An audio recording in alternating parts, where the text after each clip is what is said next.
Good morning, everybody. Welcome into the Vital Axiom. It's Friday. We're going to start here just in a few moments. 1 minute counting.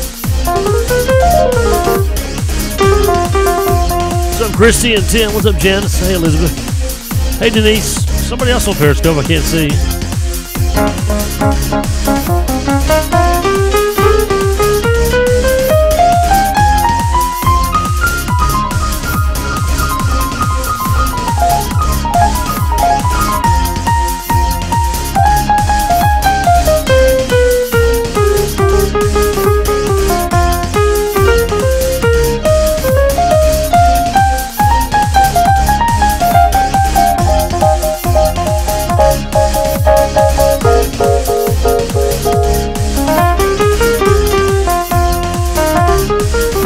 We'll get started in just a minute. Hey, Brian Dorton, how you doing? Oh, yeah. About time for the Vital Axiom, the last one of the week. The last day of our relationship series. Hey, Kim. Hey, Jane. Hey, Cheryl. Good morning, everyone. Okay, I think it's time to push the right button. Here it comes. Welcome to the Vital Axiom. You're on Periscope and YouTube and Facebook. How you guys doing? Good to see you on the show today. Rolling down the music. So much we got to cover. So much. Hey, Crystal. Hey, Pamela. What's up? Dodie, how you doing, man? Hey, Carol. Good to have you guys on, and we're glad you're hanging out. We've had a great week, and a lot of, you guys have really sent a lot of really sweet comments about this program series. I kind of realized that it probably super duper really needs to be talked about because of the response that I've had. And man, have I had the response. So we're going to pick up on, today we're going to talk about the definition of a relationship. You know, we said one of our first statements, let me just kind of run down the list of statements real quick, is most of us have distorted views of what a relationship is. Truth. Most of us place expectations on others they can't meet. Most of us are very poor communicators. Communicators. I don't know how I said that. Communicators. We are all too easily offended and terrible at forgiving and self-centered. So isn't that a wonderful way to start today? I want to give you a few more memes that I've been doing and just kind of run through these real quick. And then I have so much I want to say. We're out of time just about. The week is about over. Hey Lynn. Hey, Russia. Privyet. Hey, John. Hey, Connie. Stephen. Gosh, so many people on the head. And here's one of the memes I put up this week I want you to think about. Don't pretend to be someone you are not to get into a relationship. People fake it all the time.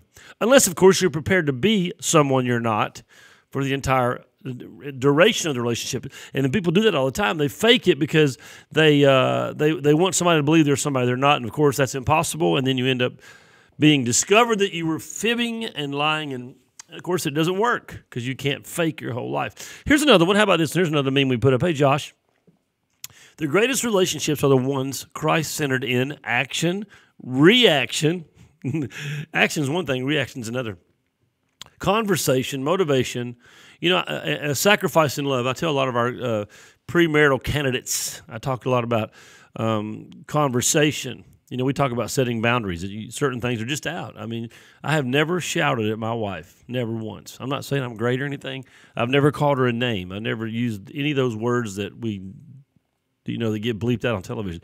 I've never done any of those kind of things because I set boundaries. I said I'm not going to do this because I know it's going to destroy the relationship. Why would I want to do that? Of course, because I can't control myself. We said that you have one primary good thing to do in life.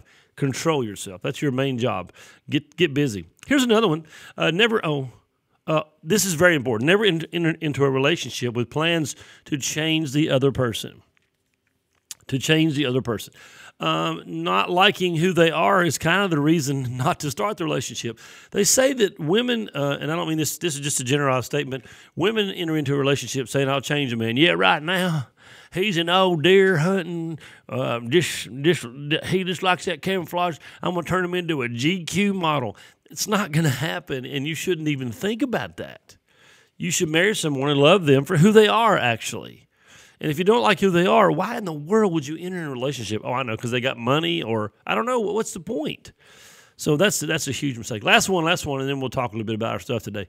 Here's another meme I put up you guys can check out. Marriage is not a cure for your issues or problems. I hear this all the time. I'm going to get married. I'm going to marry Prince Charming. Everything's going to go wonderful. And guess what happens? It doesn't. In fact, marriage will more than likely intensify your issues rather than fix them. If you got an anger problem, just wait till you get married. Wait till you get in that relationship. And we're not talking about just marriage this week, but there's some of the things we are talking about. Let's talk a little bit about so many things I want to talk about. Wow, so many things I want to talk about. Let me see where to start. Let's talk a little bit about expectation, because that really is the seed bed of all the troubles we get into. It seems like our unrealistic expectations. There is a difference between can't and won't. Can everybody say that? There's a difference between can't and won't, and you need to discover the difference. If the person in your relationship can't, for example, let's say if I came to your house today and I said, I want you to lift 700 pounds. We have it right here in the foyer. Just come on in here, and we're going to give you a couple seconds to warm up and stretch, and then you're going to lift 700 pounds. How many of you could do that? I couldn't do it. I couldn't do it at all. We said from the beginning that we wouldn't even talk or joke about divorce. That's powerful. That's really good. Don't even talk about it. I joke about everything. Y'all pray for me. Hey, Devin, what's up? So imagine that I said to you, okay, here's the deal. I want you to lift 700 pounds. Could you do that? And of course, you couldn't do it. Okay, so what if you said to your spouse, I want you to lift 700 pounds, and they can't do it? There are some things that you're expecting from your spouse or the other people in any kind of relationship that they just simply cannot do. And as long as you expect that and they can't do it, you live in a life of disappointment. You're unrealistic. And that just really damages relationships. You got it. Now, there's a won't. If there's a won't in someone's life and they're just being lazy or whatever, okay, that's a whole different story. We're not even going to talk about it today. So let's talk a little bit about how do you define a relationship. And mostly we're going to talk about marital relationships today. How do you define a relationship? Hey, Catherine. Hey, Sandra. Of all the words I could think about, of all the words I could pick out of the English language, we're not using Russian. Я говорит по-русски чуть-чуть, but we're not going to do that today. Of all the words I could pick out to define a relationship, you ready? Here it is. It's this word. Ready? Mutual. Mutual. One of the memes that I put up is that marriage is not 50-50, but it's 100-100. Here's some things I wrote down. A relationship, especially marital, should be a place of mutual responsibility. Mutual responsibility, which means we shoulder the responsibilities in our life together. That we are in this thing together and we're working together. Mutual benefit. You know, here's one of the things I see the most in relationships is an imbalance of benefits. One person is getting a lot of benefits and one person is not getting any. And I know a guy will say, well, honey, I got that job and I got that paycheck and I bring it home. And that is a benefit, but that's a benefit for everybody. It doesn't negate the fact that you need to love on somebody or encourage them or even sexually that someone has a benefit. You know, it's funny how we play games with people. I've always told people, if you don't meet your spouse's needs, I promise you somebody else will. Thus, people end up in trouble. Your spouse has emotional needs. Your spouse has sexual needs. Your spouse has support needs. They have weaknesses. And so what has to happen is that a relationship that's successful is mutual. It's mutual benefit. It's not one-sided. And a lot of guys in a sexual relationship just want to get their needs met and get it over with. That's not mutual. That's not beneficial to the relationship. Mutual support. That's another word that comes to mind when I think about a relationship. What is a real relationship? It's a situation between two people where there is mutual support. That in your situation, in your life, in your things, I'm going to support you. And then in my life, in my situations, you're going to support me. If I need you, you're going to be there for me. If you need me there, I'm going to be there for you. We're going to do things together. We're a team. And most people don't come to a relationship that way. Honestly, I mean, most. I'm going to say most. Why do you think 50% of all marriages end in divorce? 50%, y'all. I think partially because we marry, we want to change people. Because we marry, because we don't want to know what a relationship is. Because we marry, and we've been brought up in dysfunction, and we think that's how everybody lives. So many things are there. That's why, I don't know if y'all know this or not, that's why I refuse to marry anybody that I can't go through premarital counseling with. I won't. I had a couple one time, and I kept telling them, now, son, I'm going to marry you on this date, but we got to do premarital counseling. And it came up to the night of rehearsal. I came to rehearsal. We did rehearsal, and I said this to the guy. Who's marrying you tomorrow? He said, what do you mean? I said, I'm not marrying you. And he said, what do you mean? I said, I told you I would not marry you if we could not go through premarital counseling. You got to be kidding me. I said, well, when are we going to do it? I said, I don't know. But you know what? You better figure it out. We were down here at the church at 11, 12 o'clock at night. And you know what? Their marriage didn't make it. Now, I wonder why. I think I saw it coming. So it's a quality relationship is a relationship of mutual benefit, mutual support, mutual responsibility, mutual pleasure. And anything that is one-sided is not a relationship. And I know that we have strengths. So therefore, when it comes to certain aspects of life, I'm better at it than my spouse. And certain aspects of my life, she's better than I am. But if we don't have a mutuality in relationship, if everybody's not giving 100%, it's not going to make it. Excuse me, or the quality of it will not go. I wrote down some, this is the definitions I give I ask premarital candidates, I ask them these questions. Which one is the definition of marriage? See what you think. Here they are. Romantic life together. Is that marriage? Well, no, that romance. Guys don't like that. Loving partnership. Partnership. Or how about a journey filled with ups and downs? You know, some people get married and think, we're never going to have any problems, and if we do, something's really wrong. How about this? Two people in love facing life's challenges and blessings together. How about this one? Mutual love, mutual honor, and mutual respect. Last one, intimate friendship. And I read that list to them, and I say, which one's the best definition of marriage? And then they say something, I say, no, it's all of them. Marriage is romance. Marriage is partnership. Marriage is ups and downs. Marriage is challenges and blessings. Marriage is honor, love, and respect. Marriage is intimacy and friendship. And so I want you to think about that. We look at what relationship is, and like I said, to me, the greatest definition of a relationship is mutual. 100% to God both ways. One of the things that I do, Dodie, when I'm talking to people about marriage is I draw a triangle. I draw a triangle, and I put God at the top, and then I put each spouse on either side. And here's what I say. As you draw nearer to God, you draw nearer to each other. And so a Christ-centered marriage is the only one that can really succeed. I don't know. I tell people that God created marriage, and it has to be His way or for it to work. And the way it works is that we share our responsibility. Now, I want to talk a little bit in the last little bit of our conversation about relationships, about how do you get them fixed? How do you fix a relationship? Somebody's disappointed you or hurt you or done something dastardly, or how do you get those fixed? Or maybe you're just cold and indifferent. Maybe you're just like, man, that old spark ain't there anymore. I just wish we could go back to our dating days. How do you do that? I want to talk about a couple of things. Now, the primary term for me is the word invest. Now, let me ask this question. How many of you guys have a checkbook, a checking account, right? Y'all have a checking account? I know we use cards today. I've got my debit card here in my pocket. It's the same thing. So how many of you understand this? And I think you'll get this. I think most of you will get this.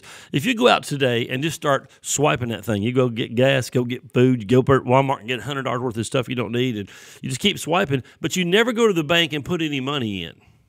What's going to happen to you? Well, you're going to overdraw your checkbook. You're going to go bankrupt.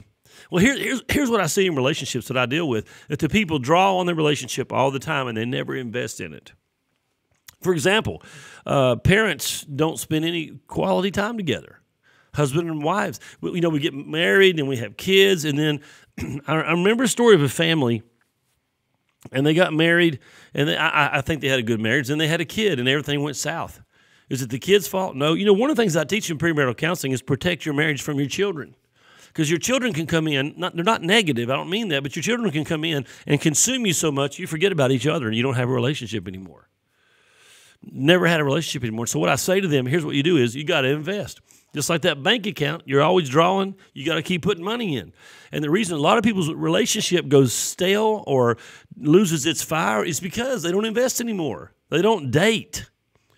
I tell people, I don't know what you got to do, but you got to get on a date with your spouse. You got to go somewhere and be romantic, go get a motel, and just, have fun, intimacy, whatever. You got to invest in the relationship, not just sexually, but intellectually, emotionally. You got to be spending time together. One of the things that my wife and I'll do is we'll lay in bed at night, and this is G-rated. We'll lay in bed at night, and we'll start reminiscing. hey, do you remember when we first met? And do you remember when we first kissed? And do you remember our early dates and early times and when you proposed to me? And it sort of stirs, you get you, oh man, that was so awesome. I remember why I love you. I remember why we got together. If you're not going to invest in your relationship, I promise you're going to go bankrupt. Can I just promise you that? If you're not going to spend time with that person, if you're not going to love on them, if you're not going to get their focus, you got to put these phones down and you got to get somewhere where you're just focused on each other and talk about each other and value each other and honor each other. If you don't make those investments, what kind of person would believe that a checking account that never had a deposit would ever be any good? So then why do you believe a relationship that never, ever, ever has investment could possibly be any good? It's not going to be. It's just, it's an impossibility. You will do, at the very least, okay, can I be honest with you? At the very least, you will drift apart. At the very least, you will drift apart. And you'll start to, spend more time with your friends, or somebody at work will say, hey, I like that outfit. Of course, they'll go to jail these days or get fired from NBC or something. But somebody will say something, and then you're going to go, well, that might be a more interesting relationship. I think the funniest thing that I ever see is the greener grass syndrome. You think, well, I'm going to get out of this relationship, and I'm going to get in that one, and boy, everything's going to be what I ever dreamed of. Well, it's just not true. Everybody has issues, and they don't all have the same issues. I mean, one person you're in a relationship might have, a habit of belching, and the other one don't take a bath. Which one do you want? I mean, think about this reality. If you have to invest in the relationship you have, if you run out of money in your checking account, you don't go open another checking account. If you do, you're trying to con somebody. You put money in it. You put money back in because it's out, so you can continue to draw or get the benefit of that checking account. And if you're not willing to invest in your relationship, you are not going to have one. Lynn said, invest, be friends, stay friends. Lynn, can I be honest? A lot of people that I talk to and counsel with really aren't friends because they, what happens to people, and this is why you don't commit adultery and have sex out of marriage. People get together and they get their little fires of passion burning and they start having sex, and then every time they get together they have sex, and then they get married. They don't even know each other. They don't even know each other because they didn't spend time building a relationship, a friendship. Got to go, bro. Okay, miss you, man. Good to see you, Josh. I know you got to go. So, guys, I want you to think about relationship. We've covered so many things that are awesome this week. Maybe just a little bit of a review. As we kind of look back, we talked about so many things. One of the things we talked about was unrealistic expectations. We said that the success of your relationship is predictable based upon how you're behaving. And the one thing I want you to think about is dysfunction. I really want you to think about dysfunction. There are so many wounded people running around that were raised in dysfunctional relationships.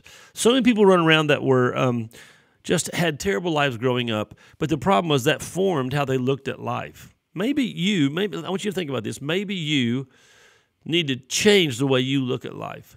And the reason I wanted to close with this today because everybody's going to be mad when I go, and so eye candy leads to some big cavities. Good morning, Pauline. I want to kind of close with this. Is it possible that the problem in your relationship is you? Now, it is possible that it isn't you. It is possible that it's a combination. But can you, I said that a relationship is mutual responsibility. Can you take responsibility for what you're doing wrong or saying wrong or acting wrong? Can I just give you some examples? Pouting. That's really out of bounds. Stop it. It's just don't do that. I'm not going to, that right there, you're just begging for relational trouble. Anger. And fits of rage, the Bible talks about this yelling and throwing and breaking stuff and screaming, all that junk. That's out of bounds. Can you stop doing that? Sarcasm and bringing up the past and all the hurtful things. Can you stop doing that? Because, that's not going to be a benefit to your relationship. Name calling or blaming all the time. I've gotten to the point in my life, I don't even care who's to blame. I don't even care. I just want to work it out. If it was some big deal, if it was some big event, if it was adultery or something, okay, we got to deal with that. But, as far as what happened, you said this, well, you said that. Well, I didn't mean that. Well, I thought you meant that. Well, it sounded like you meant that. I don't want to do all that. I just want to say, let's have some peace.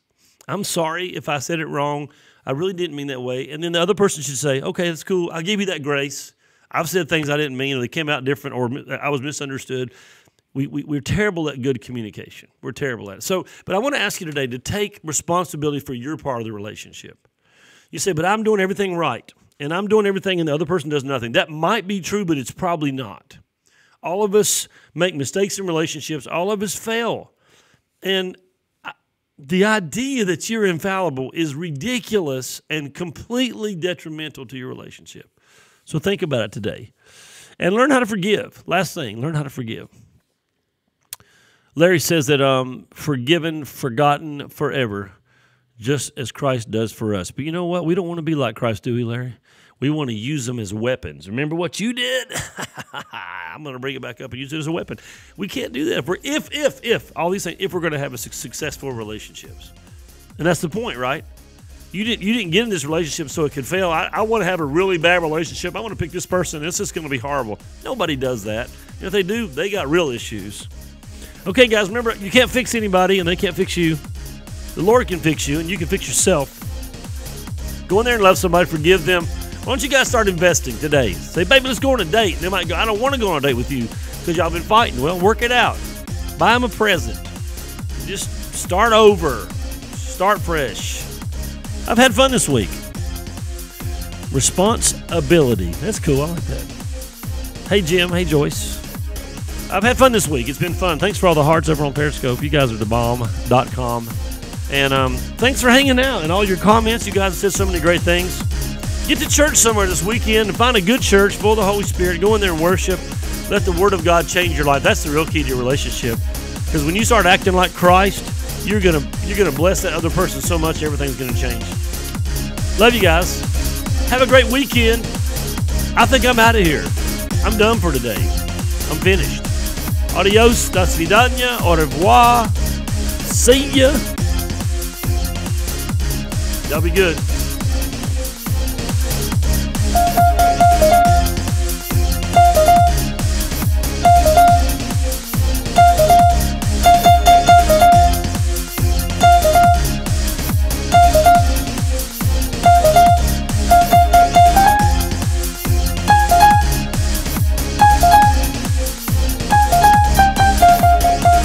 Never have had a chow. Isn't that one of those black tongue dogs?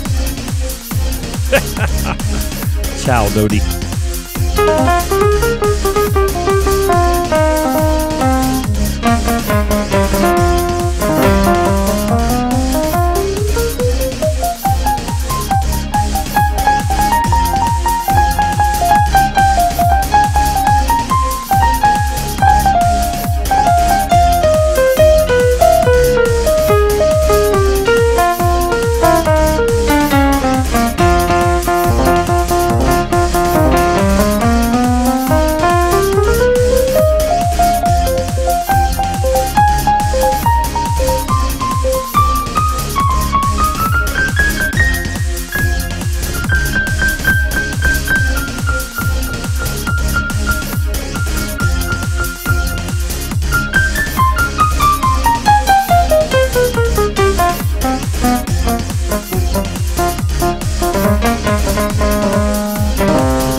Happy birthday to my wife today, by the way.